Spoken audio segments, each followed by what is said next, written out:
বন্ধুরা, যারা একটা সময়ে অতিরিক্ত স্বপ্নদোষের প্রভাবে যাদের বিশেষ অঙ্গ নিস্তেজ হয়ে গেছে, ইভেন চলমান পরিস্থিতিতেও যাদের অতিরিক্ত পরিমাণে স্বপ্নদোষ হচ্ছে। স্বপ্নদোষ প্রথমে জেনে নিন, স্বপ্নদোষ একটি স্বাভাবিক প্রক্রিয়া, কিন্তু যারা অতিরিক্ত স্বপ্নদোষে ভোগেন, অর্থাৎ সপ্তাহে 3 থেকে 4 বার হচ্ছে, এটি মাত্রা অতিরিক্ত ধরা যায়, তাদের জন্য তো অবশ্যই হোমিওপ্যাথিক সমাধান প্রয়োজন, তাই নয়?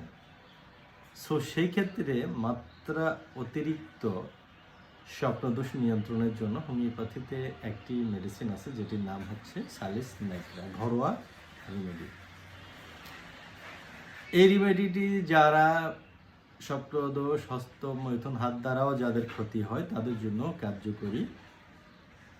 ইভেন যে সমস্ত